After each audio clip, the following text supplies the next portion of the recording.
ശാസ്ത്രീയ രീതിയിലുള്ള ശൈശവകാല വിദ്യാഭ്യാസവും പരിരക്ഷയും നൽകാൻ nice public school BP Angadi Tirur. Pre സ്കൂളിലേക്കും മോണ്ടിസോറി സ്കൂളിലേക്കുമുള്ള അഡ്മിഷൻ ആരംഭിച്ചിരിക്കുന്നു. മുസ്ലിം വിദ്യാർത്ഥികൾക്ക് പ്രത്യേക മതപഠന സൗകര്യം ഉണ്ടായിരിക്കുന്നതാണ്. Nice public school BP Angadi Tirur. Run by nice charitable and educational society.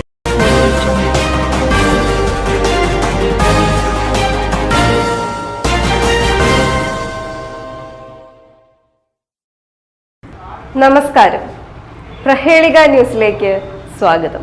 ഞാൻ Dhyana. Meenadathur CH foundation dialysis centre 100 രൂപ ചലഞ്ച് ഫെബ്രുവരി 10 മുതൽ ആരംഭിക്കും.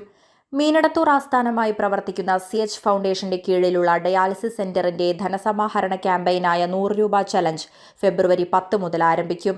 ചലഞ്ചിന്റെ ഉദ്ഘാടനം പാണക്കാട് വെച്ച് സയ്യിദ് സാദിഖ് അലി ശിഹാബ് തങ്ങൾ നിർവഹിക്കും. ഡയാലിസിസ് സെന്ററിനായി നിർമ്മിച്ച 3 നിലകളിലായുള്ള 5000-ഓളം സ്ക്വയർ ഫീറ്റ് കെട്ടിടത്തിന്റെ പ്രധാന പ്രവൃത്തികളെല്ലാം പൂർത്തിയായിട്ടുണ്ട്. 14 മെഷീനുകൾ സ്ഥാപിക്കാനുള്ള സൗകര്യത്തോടു കൂടിയാണ് കെട്ടിടത്തിന്റെ പണി പൂർത്തീകരിച്ചിട്ടുള്ളത്.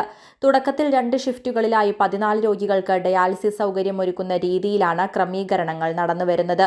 ഫെബ്രുവരി 10 തുടങ്ങി ഏപ്രിലിൽ ചെറിയ പെരുന്നാൾ ദിവസം അവസാനിക്കുന്ന രീതിയിലാണ് ത്രൈമാസ ക്യാമ്പയിൻ നടക്കുക. പൂർണ്ണമായും ഓൺലൈൻ ഗേറ്റ്വേ പ്രയോജനപ്പെടുത്തിയാണ് ഫണ്ട് സമാഹരണം നടത്തുന്നത്. സോഷ്യൽ മീഡിയകളിലൂടെ പ്രചരിപ്പിക്കുന്ന ലിങ്കുകൾ ഉപയോഗപ്പെടുത്തി സ്വദേശത്തു നിന്നും വിദേശത്തു നിന്നും പണം അയക്കാൻ കഴിയുന്ന രീതിയിലാണ് ഓൺലൈൻ ലിങ്ക് സംവിധാനിച്ചിരിക്കുന്നത്. എടത്തൂരിലെ CH ഫൗണ്ടേഷന്റെ നേതൃത്വത്തിൽ 6 സെന്റ് സ്ഥലത്ത് ഒരു ഡയാലിസിസ് സെന്ററിന്റെ നിർമ്മാണ പ്രവർത്തനം നടന്നുകൊണ്ടിരിക്കുകയാണ്. ഇപ്പോൾ അതിൻ്റെ കെട്ടിടത്തിൻ്റെ നിർമ്മാണം പൂർണ്ണമായി പണി കഴിഞ്ഞിട്ടുണ്ട്. അത് 3 നില കെട്ടിടമാണ് പണി കഴിപ്പിച്ചിട്ടുള്ളത്. 14 ഡയാലിസിസ് മെഷീൻ വെച്ചുകൊണ്ട് ഡയാലിസിസ് ചെയ്യാൻ പറ്റുന്ന സൗകര്യത്തിലാണ് ഇത് നിർമ്മാണ പ്രവർത്തനം നടത്തിയിട്ടുള്ളത്.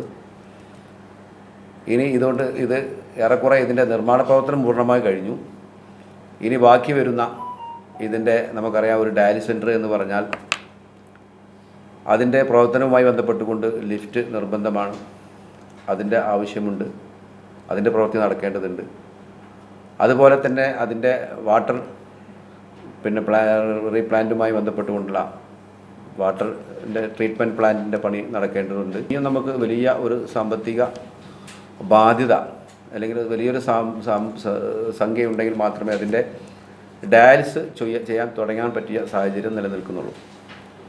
നമുക്കറിയാം, നമ്മുടെ നാട്ടിൽ ദൈനംദിനം കിഡ്നി പരാജയപ്പെടുന്ന, കിഡ്നി ഫെയിലിയർ ആവുന്ന രോഗികൾ ധാരാളമുണ്ട്. തൊട്ടടുത്ത തിരൂരിലെ ഡയാലിസിസ് സെൻ്ററിൽ, താലൂക്ക് ഹോസ്പിറ്റലിന് കീഴിലുള്ള, ജില്ലാ ഹോസ്പിറ്റലിന് കീഴിലുള്ള ഡയാലിസിസ് സെൻ്ററിൽ പോലും 400-ൽ പരം അപേക്ഷകളാണ് ഇപ്പോൾ കെട്ടിക്കിടക്കുന്നത് എന്നാണ് അറിയാൻ കഴിഞ്ഞത്. അപ്പോൾ എത്രയും പെട്ടെന്ന് ഇത് നമ്മുടെ നാട്ടിലെ പാവപ്പെട്ട നിർധനായ രോഗികൾക്ക് ഡയാലിസിസ് ചെയ്യാൻ പറ്റുന്ന രീതിയിൽ പ്രാവർത്തികമാക്കി തുടങ്ങുക എന്നുള്ളതാണ് ഈ ട്രസ്റ്റിൻ്റെ ഉദ്ദേശം.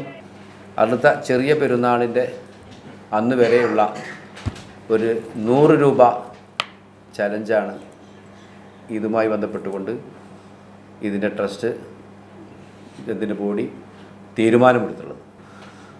ഈ ഒരു സംരംഭം തികച്ചും സൗജന്യമായി പാവപ്പെട്ട നിർധനായ രോഗികൾക്ക് ഡയാലിസിസ് ചെയ്യുന്ന ഈ സംരംഭത്തിന് ഈ QR കോഡ് കൂടി ഈ നമ്മളെ ഒരു പ്രത്യേകതര ആപ്പ് ഉപയോഗിച്ചുകൊണ്ടാണ്, ആപ്പ് ഇത് വിദേശത്തും ഇന്ത്യയിലും നിന്ന് ഈ അക്കൗണ്ടിലേക്ക് പണം അയക്കാവുന്ന ഒരു ആപ്പ് ഉപയോഗിച്ചുകൊണ്ടാണ് ഇത് ഓപ്പറേഷൻ ചെയ്യുന്നത്. കിഡ്നി രോഗം വർദ്ധിച്ചു വരുന്ന സാഹചര്യത്തിൽ രോഗവ്യാപനം തടയാനുള്ള ബോധവൽക്കരണ ശ്രമങ്ങൾ CH ഫൗണ്ടേഷന്റെ അജണ്ടയിലുണ്ട്. രോഗികൾക്ക് ഫിസിയോതെറാപ്പി സൗകര്യവും ഒരുക്കാനുള്ള ശ്രമത്തിലാണ് CH ഫൗണ്ടേഷൻ പ്രവർത്തകർ. 75 ലക്ഷം രൂപ സമാഹരിക്കാൻ ഉദ്ദേശിക്കുന്ന 100 രൂപ ചലഞ്ചിന്റെ വിജയത്തിനായുള്ള സോഷ്യൽ മീഡിയ ക്യാമ്പയിൻ പ്രവർത്തനങ്ങൾ വിപുലപ്പെടുത്തുമെന്നും ഭാരവാഹികൾ അറിയിച്ചു. വാർത്താ സമ്മേളനത്തിൽ KN മുത്തുക്കോയത്തങ്ങൾ, MP Ashraf, KV Moideenkutty, TPM Muhsin Babu, Ubaidullah Tanalur, P Ashraf, Thottungal Abdur Haji, KP Shihab എന്നിവർ സംബന്ധിച്ചു. News desk, Prahelika news.